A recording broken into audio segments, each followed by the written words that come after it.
Muy buenos días amigos de Carpe Diem, tu radio educativa, desde el corazón de Boyenar, siempre viviendo el día concho. Y esta mañana tenemos el agrado de presentar a Marcela Sepúlveda, matrona y directora del Centro de Salud Adolescente, quien compartirá con nosotros sobre la prevención del embarazo y enfermedades.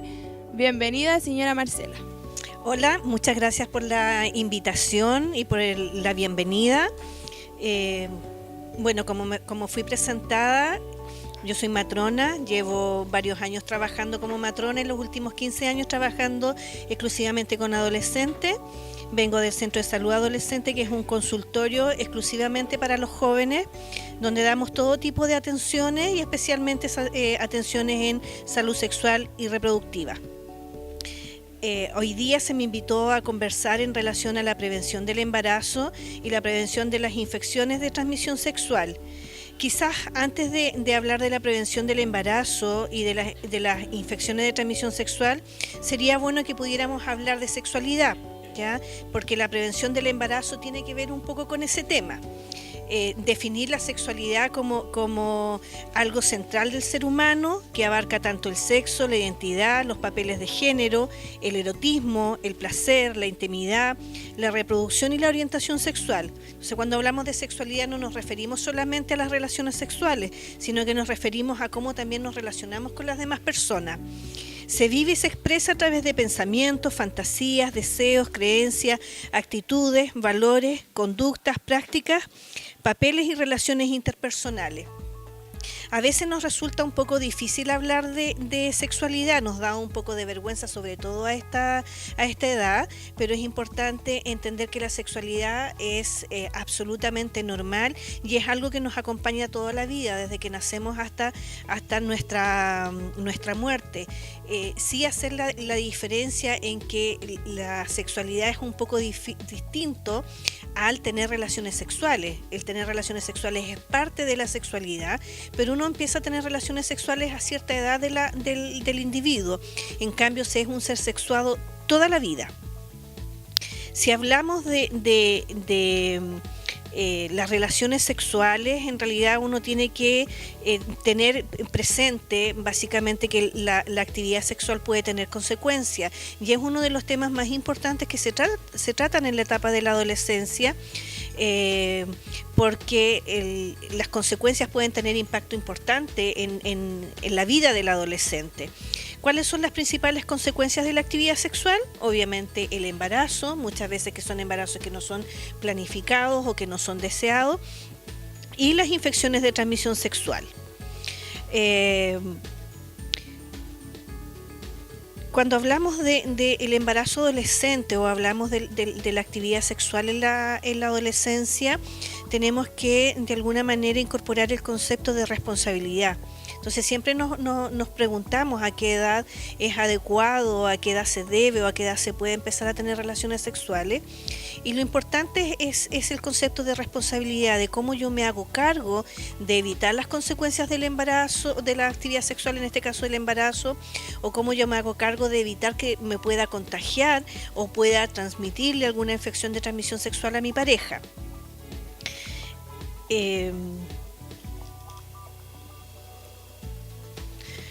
A ver, ¿qué otra cosa podemos mencionar que sea importante en relación a las enfermedades de transmisión sexual? Que existen algunas que son bastante comunes, sobre todo en la etapa de la adolescencia. Mencionar quizás las 5 más frecuentes, que son la sífilis, la gonorrea, la clamidia, el VIH, el virus papiloma humano, ya el que produce la condilomatosis, que son como las enfermedades más comunes. Mencionar que si bien estas infecciones producen daño importante, son absolutamente prevenibles, y algunas de las infecciones también tienen tratamiento, pero también considerar que algunas no tienen tratamiento y que pueden dejar secuelas importantes a la salud de las personas, sobre todo lo que tiene que ver con la capacidad fértil tanto de los varones como de las mujeres, que con algunas infecciones se puede ver afectada.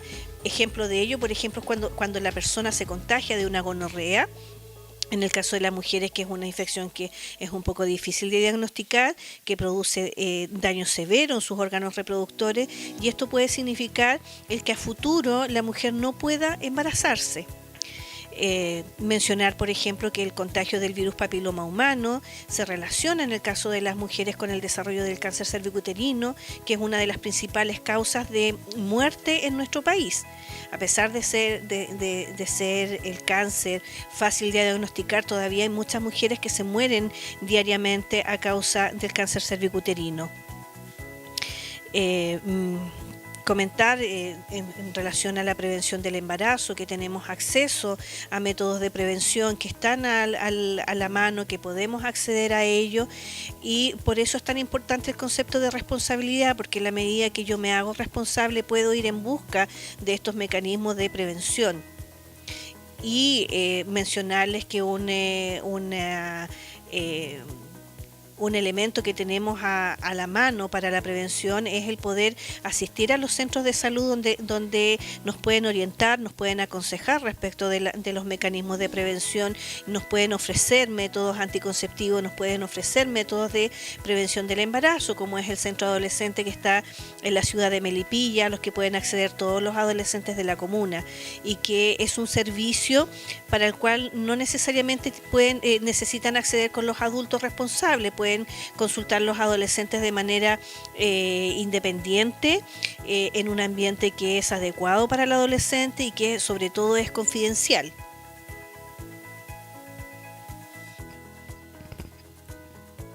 Bueno, muchas gracias por estar acá, Marcela, en nombre de Radio Carpe Diem, del taller de radio del segundo B del glorioso Liceo El Bollenar.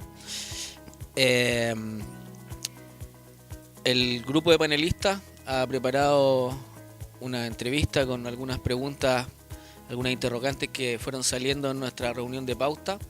Así que, bueno, los voy a dejar sin más a ellos para que se presenten y podamos comenzar nuestra conversación sobre este tema tan importante. Hola, buenos días. Me presento, soy Naira y mi pregunta es la siguiente. ¿Cuál es el mejor método para prevención de embarazos no deseados y para las ITS? Bueno, para las enfermedades de transmisión sexual, el mejor método de prevención es el uso del condón. Ahora, nosotros desde la perspectiva adulta siempre recomendamos, siempre planteamos que el mejor método para no embarazarse o para no tener embarazos no deseados y para prevenir el contagio de la enfermedad de transmisión sexual, el mejor método es la abstinencia, es decir, no tener relaciones sexuales. Pero la verdad es que llega un momento de la vida en que uno ya no puede evitar el tener relaciones sexuales, y es ahí cuando tenemos que hacernos responsables y utilizar los métodos de prevención. Entonces, como les mencionaba, el mecanismo o el método para prevenir el contagio de infecciones de transmisión sexual es el uso del condón. Si nosotros hablamos de métodos para prevenir el embarazo no deseado, el embarazo no planificado, está lo que se conocen como métodos anticonceptivos, de los cuales tenemos varios tipos. Tenemos lo que nosotros denominamos los métodos hormonales de prevención del embarazo, como son las pastillas de toma diaria, los inyectables, el implante, hay parches anticonceptivos también, hay anillo vaginal también que se puede utilizar, y estos están en base a hormonas que regulan la función de los ovarios, permitiendo entonces que no haya ovulación y de esa manera no haya riesgo de embarazo. Y están los métodos que conocemos nosotros o denominamos los métodos mecánicos. En este método está el dispositivo intrauterino, ¿ya? Y en los métodos de barrera está el condón femenino y el condón masculino, que aparte de ser un mecanismo para prevención del embarazo, es lo único que nos protege de que nos podamos contagiar de alguna infección de transmisión sexual.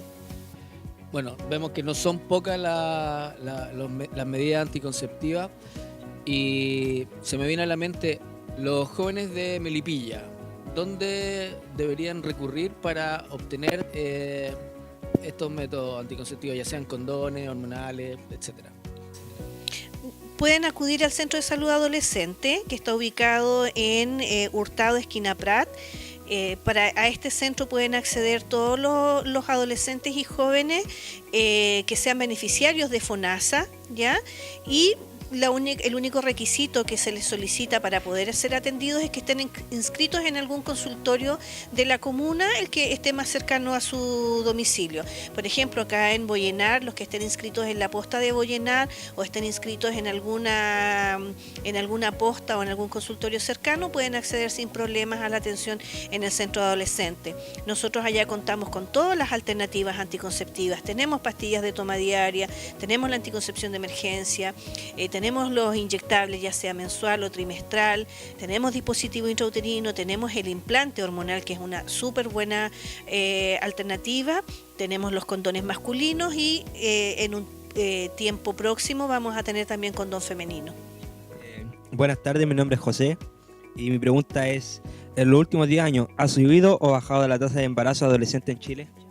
La tasa de embarazo adolescente en Chile, afortunadamente, en los últimos 10 años ha bajado de manera significativa, en promedio aproximadamente un 50%. De hecho, nosotros en la comuna, en los últimos 10 años hemos bajado de aproximadamente 250 ingresos al año a menos de 100. Hola, mi nombre es Víctor y mi pregunta es, ¿hay alguna edad recomendada para iniciar la vida sexual? Mira, en estricto rigor no hay una edad que uno pueda especificar en que se pueda iniciar la vida sexual. En general uno habla básicamente de un momento, de una etapa en la vida en que uno se puede hacer responsable de las consecuencias que tiene la vida sexual, que son principalmente el embarazo adolescente, el contagio de infecciones de transmisión sexual, ¿ya? Principalmente como eso, y también de alguna manera el evitar exponerse a situaciones de violencia que también se pueden presentar en esta etapa de la vida. Quizás podríamos hablar de una edad cercana a los 18 años en que uno ya es más consciente, uno puede defender sus propias decisiones, sus propias posiciones respecto de no ser presionado para iniciar actividad sexual, por ejemplo, y de poder hacernos responsables. En el caso que se pueda presentar un embarazo no planificado, un embarazo no deseado, el que estemos en condiciones de hacernos cargo del cuidado de esta nueva vida. Hola, mi nombre es Patrice y mi pregunta es, ¿a qué se debe la gran cantidad de embarazo en menores de edad? A ver, la cantidad de embarazos en menores de edad se debe básicamente a que muchas veces los adolescentes no se anticipan al inicio de la actividad sexual. Es decir, una vez que empiezan a tener relaciones, toman conciencia de que las relaciones sexuales pueden tener consecuencias. Entonces, cuando ya toman conciencia, muchas veces ya se ha producido el embarazo. Aunque vuelvo a repetir, ha bajado significativamente la tasa de embarazo adolescente porque tienen acceso al uso de métodos anticonceptivos.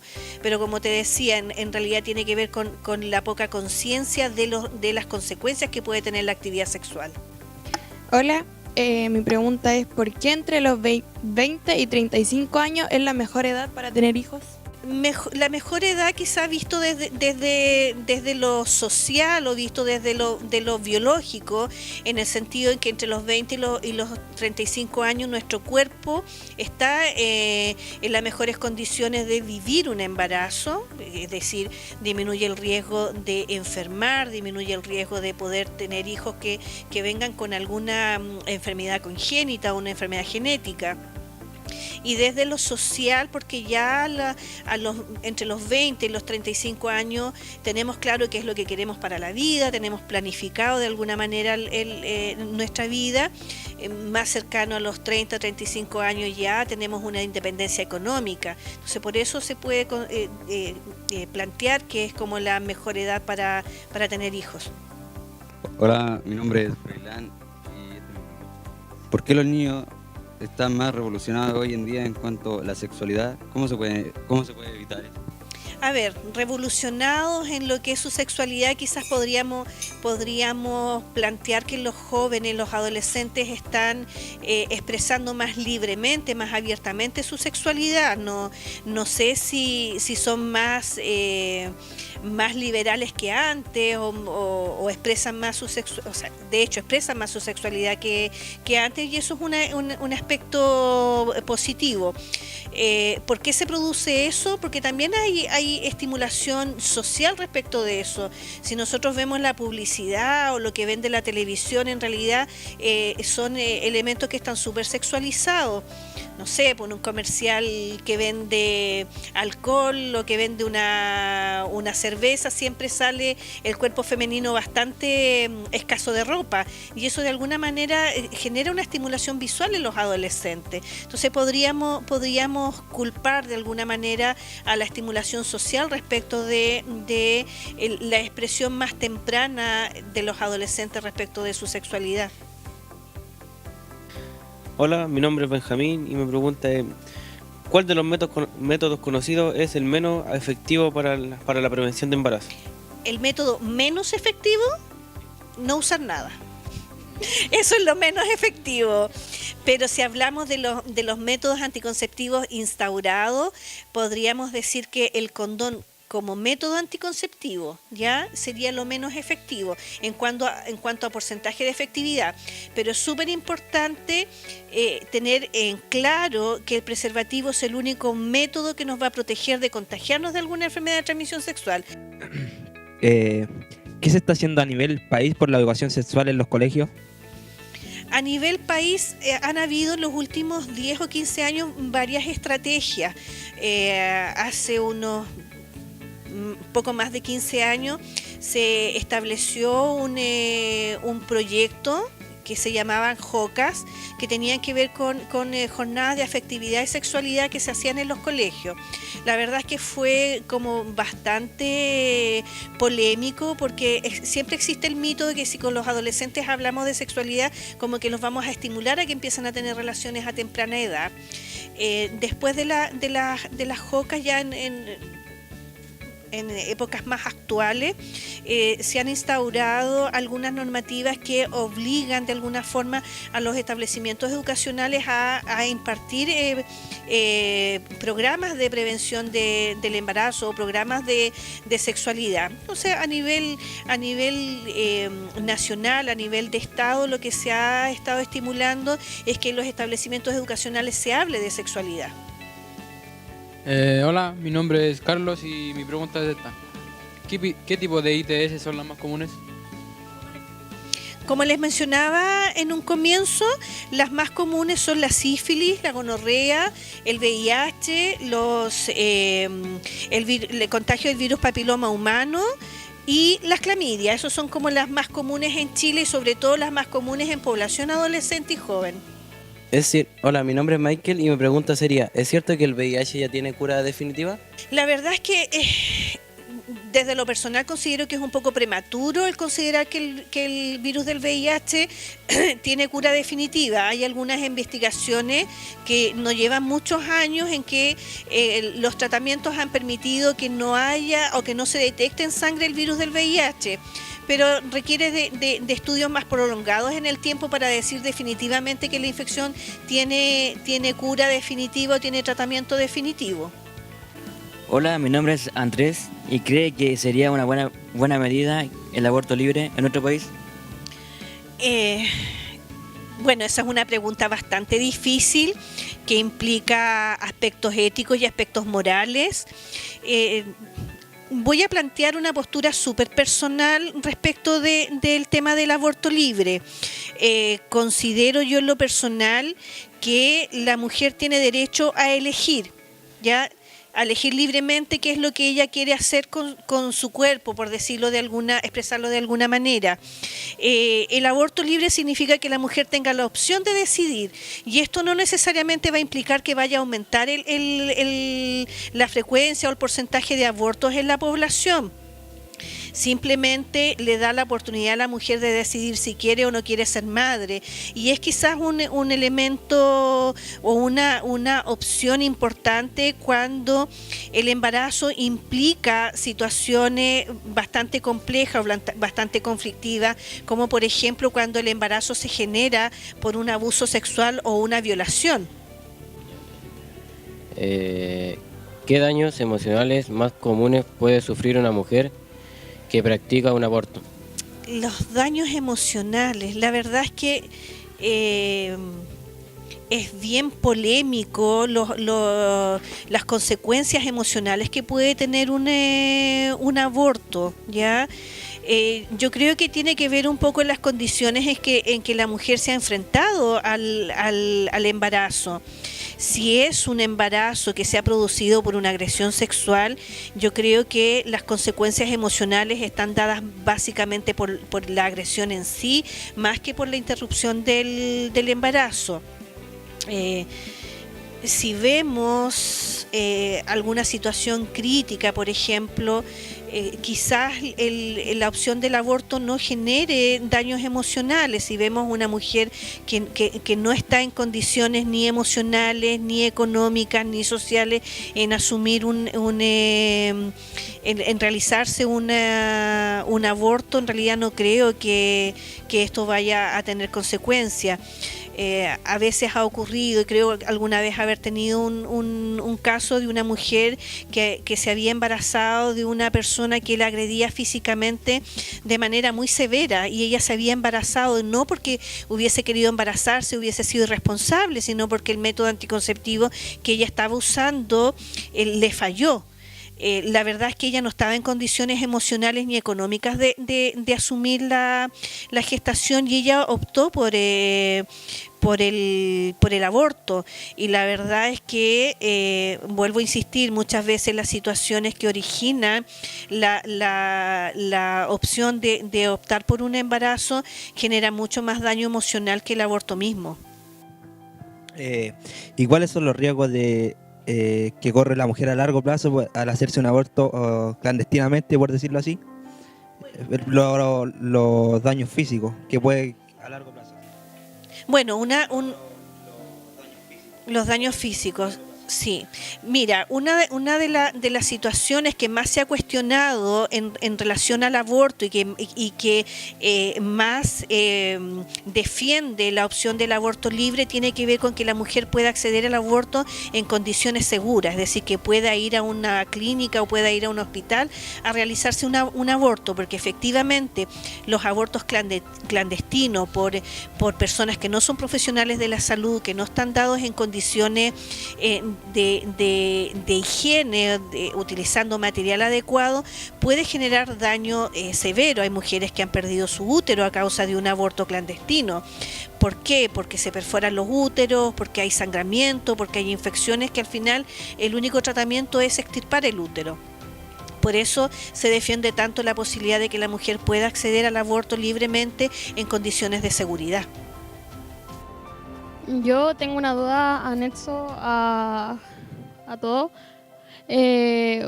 Como estamos hablando tanto de abortos elegidos, por decirlo así, por opción propia, también están los abortos espontáneos, que también tienen consecuencias más adelante. Si un aborto espontáneo no se trata, ¿cuál podría ser la consecuencia de eso físicamente? Bueno, el aborto espontáneo en general tiene que ver con un feto o un embrión que no tiene viabilidad. La naturaleza en ese sentido es bastante sabia. La mayor de las veces tiene que ver con embriones que vienen con daños congénitos que son incompatibles con la vida, y el cuerpo los expulsa naturalmente. Muchas veces el aborto espontáneo, como dicen, espontáneamente el cuerpo elimina el embrión, y otras veces el huevito queda retenido en el útero. Si queda retenido, claro, podría eventualmente generarse un proceso infeccioso, y un proceso infeccioso puede poner en riesgo la vida de la madre, es decir, la infección que se genera en el útero puede esparcirse por el resto del organismo y de esa manera poner en riesgo la vida de la mamá, ¿ya? Que provoque daño en el útero como tal es poco probable, ¿ya? Pero sí se puede producir un daño, se puede producir una infección generalizada que va a requerir de tratamiento mucho más intensivo. Otra pregunta sería, si una adolescente queda embarazada y no recibe apoyo de su familia, ¿dónde podría ocurrir en esta locación? Bueno, si un adolescente se embaraza con apoyo familiar o sin apoyo familiar, siempre la indicación y lo ideal es que ella pueda empezar a controlar su embarazo de manera precoz, idealmente dentro de los 2 o 3 primeros meses de la gestación, porque en general nos damos cuenta de que estamos embarazadas después del primer mes de gestación. En Melipilla, en nuestra comuna, las adolescentes que se embarazan, ya sea que teniendo o no teniendo el apoyo familiar, deben acudir al centro adolescente para poder iniciar su control de embarazo. En el centro adolescente y en los consultorios en general existe un equipo conformado por la matrona, la asistente social, hay psicólogos también que forman parte del equipo de salud, que pueden dar todo el apoyo emocional y social que necesitan las embarazadas en esta etapa, y sobre todo el poder dar el apoyo a aquellas que no cuentan con el apoyo familiar, que no cuentan con esta recepción que uno necesita de la familia cuando está cursando con un embarazo. ¿Cuál es el promedio de ITS en los adolescentes chilenos? O así dando un ejemplo. No cuento con cifras exactas del porcentaje de ITS. Lo que te puedo decir en general que ha aumentado significativamente la cantidad de infecciones de transmisión sexual diagnosticadas anualmente, pero no te podría dar en estos momentos un número exacto. Uno se puede contagiar una infección, pero ocupando preservativo. Si el preservativo está mal utilizado, sí te puedes contagiar. Ya la probabilidad, el fracaso del condón como método de prevención de las infecciones de transmisión sexual es muy mínimo. Pero si el condón es mal utilizado, claro que te puedes contagiar, ¿ya? Tiene que ver también con el momento del uso del condón. Muchas veces el condón se utiliza cuando se va a producir la eyaculación, pero antes de eso igual hay contacto de las mucosas, grafiquémoslo, el pene se introduce en la vagina, hay contacto, y antes de que se produzca la eyaculación se coloca en el condón. Si es utilizado de esa manera, no sirve para la prevención de las infecciones de transmisión sexual. El condón debe ser utilizado desde antes de que haya contacto, porque la transmisión de las infecciones se produce por el contacto de las mucosas. Una mucosa que esté sana en contacto con una mucosa que esté contagiada, que esté infectada, ¿ya? Ahí se produce la transmisión. Pero si yo uso el condón, estoy poniendo una barrera entre un cuerpo y otro, por decirlo de alguna manera más gráfica. Por lo tanto, si yo lo coloco a la mitad de la relación sexual o al final de la relación sexual, no me va a funcionar. Si yo lo coloco desde un inicio, antes de que ambos cuerpos tomen contacto, va a ser efectivo. Otra pregunta o duda que se me vino a la cabeza, que quizás muchas personas se lo hacen o muchos adolescentes se lo hacen. Todos saben, o todas las personas que saben los métodos anticonceptivos, las pastillas que se toman diariamente, si se olvida una o dos, está la posibilidad de que quede embarazada la persona, porque uno de los métodos como menos efectivos que hay, con lo que usted dijo anteriormente. Pero una persona puede quedar embarazada si se inyecta o la inyectan mal. Las pastillas anticonceptivas, si nosotros hacemos un ranking de efectividad, son las menos efectivas. Si nosotros hablamos de porcentaje de efectividad, tenemos que todos los métodos son muy cercanos al 100%. Podríamos decir que las pastillas tienen una eficacia de un 99.5, el inyectable mensual de un 99.6, el inyectable trimestral de un 99.7, el dispositivo de un 99.9, el implanón de un 99.9. Eso, hablamos de esa efectividad de métodos correctamente utilizados. Si yo uso mal el método, el porcentaje de fracaso aumenta, ¿ya? Entonces, si yo tomo correctamente la pastilla, tengo probabilidad de un 95.5% de que sea efectivo, es decir, un 0,5% probabilidad que me fracase. Si yo me tomo mal la pastilla, este porcentaje de fracaso aumenta. Por ejemplo, de 0,5 a un 1%, de un 1% a un 2%. Si yo me inyecto mal o me inyectan mal, claro que también tengo aumento del riesgo de embarazo. Pero básicamente ocurre cuando yo no me coloco, no me administro mi inyección en la fecha en que me correspondía. Si yo me atrasé un día, me atrasé 5 días, me atrasé 10 días en colocarme el inyectable, lo más probable es que ese método no sea efectivo y se produzca el embarazo. 5 días hábiles después del día indicado para inyectarse, ¿o no? La verdad que no. Claro, en general uno siempre espera que se administre el inyectable cada 30 días, ¿ya? Porque tiene que ver con el funcionamiento de nuestro metabolismo. Entonces yo tengo que mantener un cierto nivel de hormonas circulando en sangre. En el caso del inyectable, la cantidad de hormonas que cumple con el efecto anticonceptivo circulando en sangre dura aproximadamente 30 días. Si yo me coloco el inyectable un día antes, la verdad es que no va a pasar nada. Si me lo coloco 2 días antes, no va a pasar nada. Si yo me lo coloco un día después, 2 días después, 3 días después, el nivel de hormonas circulando en sangre empieza a bajar. Y eso significa que los ovarios pueden funcionar, se puede producir la ovulación y por lo tanto vamos a entrar en un periodo fértil. Entonces, la verdad que 5 días es mucho. Nosotros recomendamos un día, máximo 2. Después de los 5 días uno se puede administrar igual el inyectable, pero la efectividad va a ser mucho menor. Claro, lo que pasa es que el efecto anticonceptivo para lograr frenar la ovulación es que se administren las hormonas antes de los 5 días del periodo, antes de los 5 días del ciclo, ¿ya? Entonces, mientras más días pasen en la administración del inyectable, menos efectivo va a ser como método anticonceptivo. 5 días es mucho. Una consulta.